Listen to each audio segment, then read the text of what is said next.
Good evening and welcome to Today.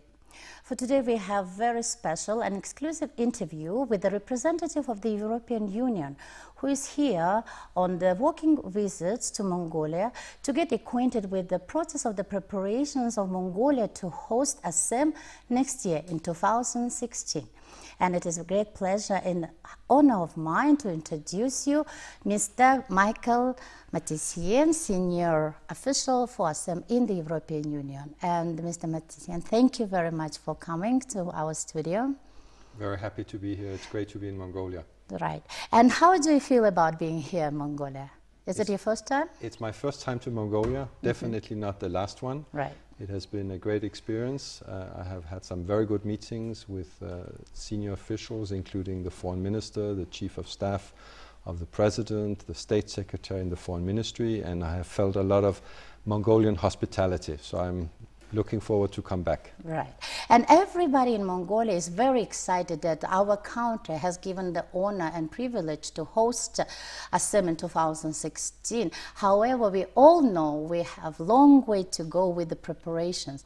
And I understand the purpose of your walking visit here is to get familiarized to what is the status at the present moment, but if you could update on your observations. Sure.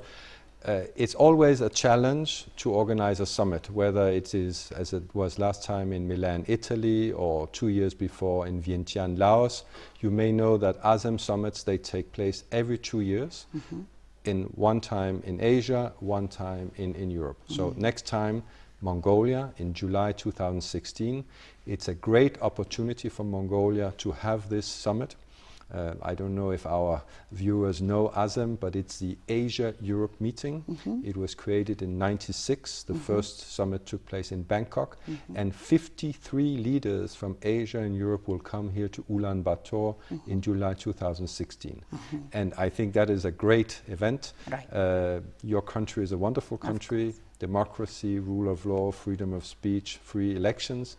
And 3 million hosts of Mongolia will kind of host leaders from 51 countries who represent 60% of the world's population, 60% of world trade, and 60% more or less of world GDP. Great opportunity for Mongolia. Exactly.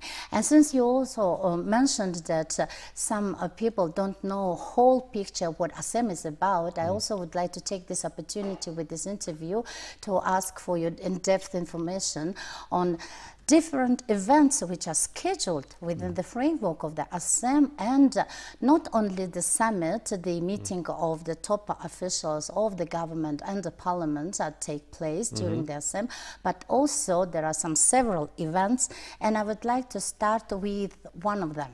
Sure. If we could talk about the Asem People's Forum. Yes. Let me say that Asem is not an international organization. That's why it's maybe not so well known. Some people know APEC, which is Asia and North America, but Asem was a bit the other leg between Asia. If you have one leg to North America, you also need a leg to Europe. Right. So that was why Asem was created. There's no secretariat, but there are meetings at various levels. Highest level summit with leaders, foreign ministers, finance ministers, other ministers, and experts. But I think your question is very relevant because our viewers should know that Asem is about dialogue and cooperation between Asia and Europe, and also the people of Asia and Europe. And that's why there will be many events leading up to the summit and in the margins of the summit. And one of the most important one is a civil society dialogue. Right. It's called the People's Forum, and it always takes place usually just before the summit. There was one in Vientiane, Laos, and there was one in Milan, Italy. And it's a great opportunity for the citizens of all the countries of Asia and Europe to meet and also to give recommendations to the leaders. And actually, when we have high-level meetings in the country, people also want to be a part of it. And I believe Asem, especially the People's Forum, is also the great opportunity for Mongolia's civil society to attend. Yes. And I'm sure you have been told that Mongolian civil society is very active. Yes. And do you know if there are any topics have been set for discussions for the next year? I don't know so much about the civil society forum yet because we still have 1 year. But what I understand from the government representatives is that they have outsourced this to Mongolian NGOs. Right. So as it is run by civil society, by the people, I think it's for these organizations, civil society themselves, to come up with the theme, the program, and so on. So maybe it's still quite early days, but it's a very important element in Asem, and I would also say the recommendations that they may come up with should be transmitted to the leaders. Right. Okay. Next important event which takes place during Asem is the business forum. Yes. And Mongolia has already hosted several meetings of the government officials with the attendance from the private sector and the academia on facilitation and improvement of the trade between Asia and Europe within the framework of the CAREC, among one of them. So if you could elaborate more on the business forum. Sure. In the margins of Asem Summit, the tradition has been until now to have 3 side events. One is the People's Forum, one is a parliamentary forum where parliamentarians from Asia and Europe will meet. Here I understand that it will be the Parliament of Mongolia who will organize that. And the third one is the Business Forum. Right. And I understand that the plans are that the Business Forum will take place kind of back to back with the summit, so that there can be interaction between business people and some of the leaders. And I think that is an excellent idea. So a lot of business people will come to Mongolia in connection with the Asem Summit. Of course, the more we can do to improve business between Asia and Europe, the better it is. As you may know, in Europe for the moment we have a crisis, economic crisis, a lot of unemployment, and a lot of Europeans are looking to Asia for the future, because if we want to have growth and jobs in Europe, it's very much linked to Asia. So Asia-Europe business growth is very important. Actually, I understand also that the reason why during the SM they hold business summit is to create a bridge between Europe and Asia in terms of trade and investment facilitation, and especially in the Asia, where we have developing countries and economies, European Union offers tremendous opportunity of the preferential tariffs on the imports. And do you think there will be more topics with the tangible impacts to be held for the next year? Well, I should maybe say that in Asem we have 3 pillars. There's a political pillar, there's an economic pillar, which also covers trade, and there's a 3rd pillar, very important, social, cultural aspects. So the leaders are expected to discuss all 3 pillars. Obviously, to have a business forum just before the summit or in the margins of the summit will highlight that trade and business is important. I cannot tell you now exactly what will be the results. We still have 1 year to go. Right. But all this will be part of the agenda. You mentioned development. It's clear that things are going quite well in many countries in Asia. There's a very good economic development, but there's also a number of countries which are still developing countries. Exactly. And the European Union, as you may know, is still a very large, if not the largest, development aid supplier to Asia. True. So there's trade, but there's also development assistance. In the context of Asem, we see each other as partners, and that's also important. It's a partnership between Asia and Europe. Right. And next step, I would like to talk about the event for children and for adolescents. This is the Children's Forum. I think it's called the Young People Forum. Oh, okay, right. And you were mentioning that you attended one which was held in Milan. Yes. This is organized, I mean, in addition to the 3 side forums I just mentioned, we have something called the Asia-Europe Foundation. It is located in Singapore, but it's a foundation with all the Asem partners. We all contribute. I happen to be the governor for the EU in ASEF. And recently the ASEF director was here in Mongolia, and he signed an MOU, a Memorandum of Understanding, with your foreign minister. ASEF will organize also a number of events which are very important for the citizens of Mongolia. One of them will be Model Asem, which is to bring a lot of young people, students from Asia and Europe together, and then they play or they simulate the Asem Summit. Right. And I attended it in Milan, so you saw young people, 20, 25 years old, playing the leaders from Asia and Europe. And this is a fantastic experience for them. I bet. And it's also creating some very good networks, and that we need that, networks between Asia and Europe. And I think some of those who were in Milan and some of those who will come to Ulaanbaatar may be our future leaders in Asia and Europe. And if they meet when they are 25 and they see how difficult it is to negotiate, they may learn lessons for the future. Right. Since you have already mentioned about the Asem Foundation and Mongolia being a member of Asem since 2008, I would like to know what are the benefits out there for developing countries like Mongolia being a part of this network, being a part of this great community which connects two different continents with the different cultures but still with the same vision for the better future. I think it's very important for a country like Mongolia to be in Asem. It gives you a lot of contacts at various levels. As I said, summit meetings, foreign ministers, but also ministers of transport, education, culture, and so on and so forth. And if we talk about benefits for Mongolia, I was recently at the transport ministers meeting in Riga, Latvia, and the theme was connectivity. Right. And this was also a big theme in Milan, and I would expect probably also when we come here to Ulaanbaatar next July, connectivity, how to connect Asia and Europe. And for me and for the European Union, connectivity is not just transport, transport over land, the Trans-Mongolian Railway, over sea, in the air, but it's also people-to-people connectivity, exchange of students, university professors, researchers, tourism.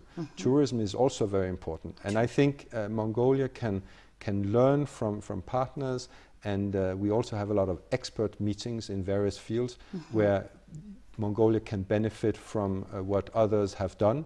Sometimes we make mistakes in Europe, sometimes we make things the right way, and we can pass on what to do and what not to do. Right. And are there any project opportunities for, let's say, Mongolian civil societies or the young generation or the young activists to benefit from Asem Foundation? Yes, they should go on the website, the asef.org, which is a very active website. They use all the social media. They are on Facebook, they're on Twitter, and so on.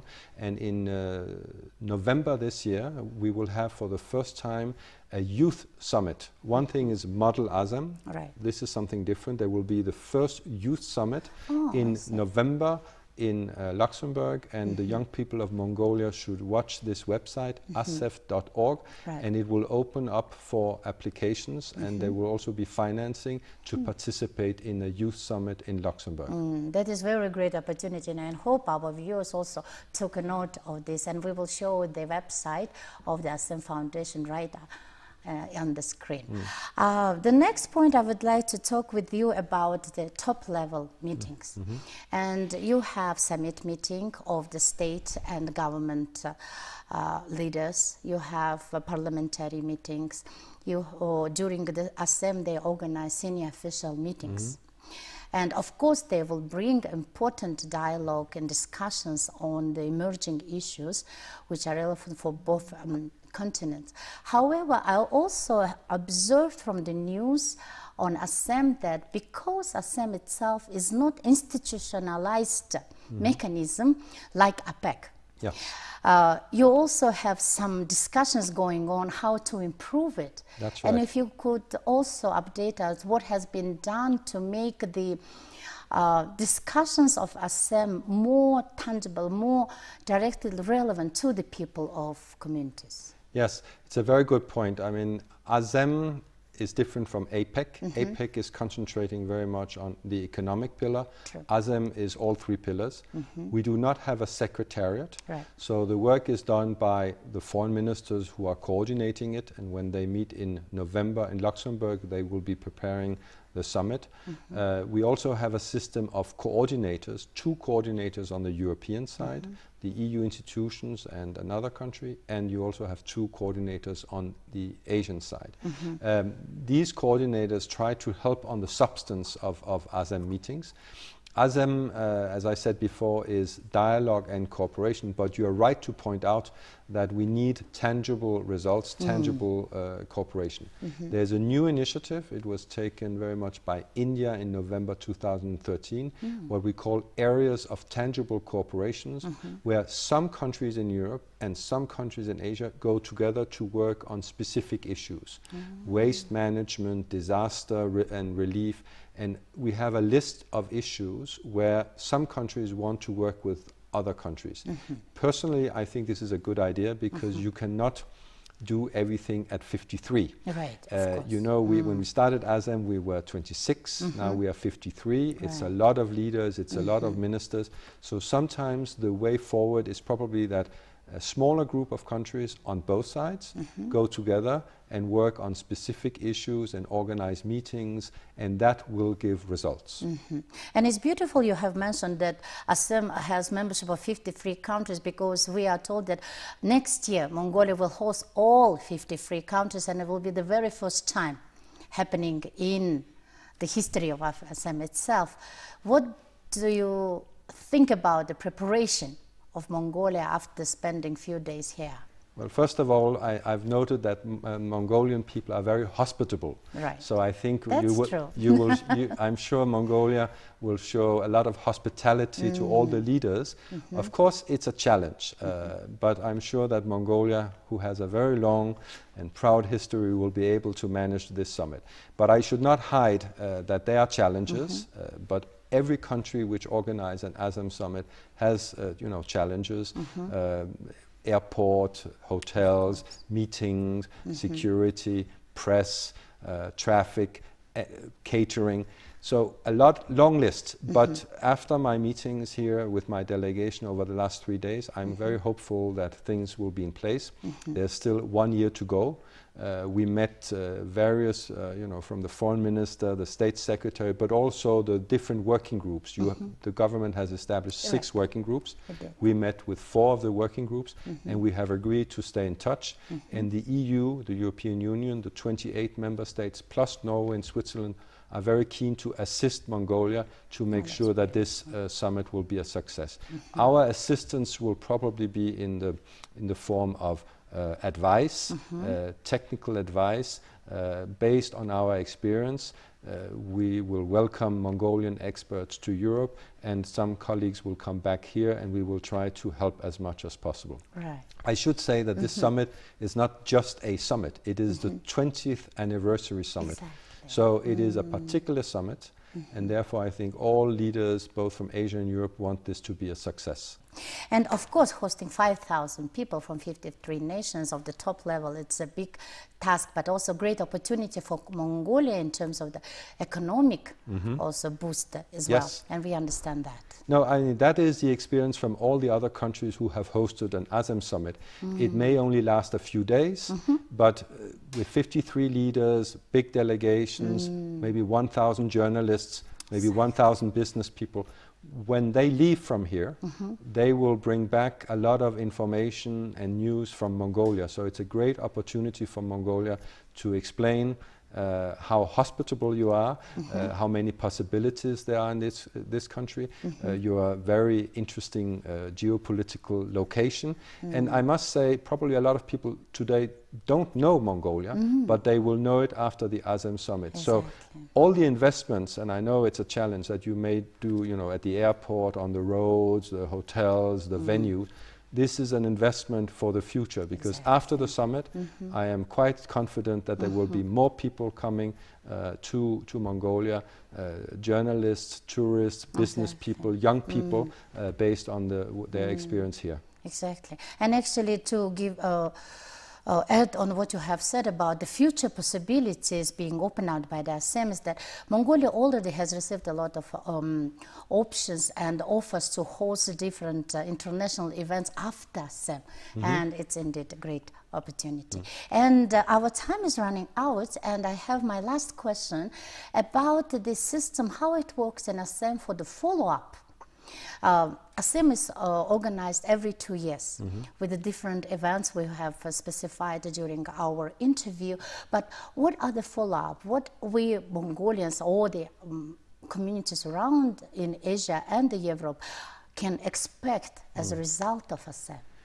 When there is a summit, there's usually a chair statement which is agreed between the leaders, and that will kind of list the achievements so far, but will also list what should be done in the future. And I don't rule out, because this next summit is a special one, it's 20th anniversary, that there may even be a separate kind of declaration on the future of Asem. So I think there will be many issues which will be agreed among the leaders for follow-up. Now, there is no secretariat, but there are various ministerial meetings. As I said, when we don't have a summit, we have a foreign ministers meeting, we have finance ministers meeting, so there will be follow-up in various categories of ministerials. But there's also a chance for the people, thanks to citizens' initiatives, to do follow-up to the summit. Right. And Mite Messian, I understand you will be back to Mongolia. I'm sure I will, and yes. I really, once again, thank you very much for such an in-depth information you have given to our viewers to understand the whole picture which Asem can offer to Mongolia and what stage we are for the preparations. And I thank you very much for your time and for this interview. Thank you, and good luck to Mongolia in organizing a great Asem Summit in July 2016. Thank you very much, and I hope to welcome you back again to Mongolia and to my program. Thank you very much. Thank you very much. Thank you. Looking forward.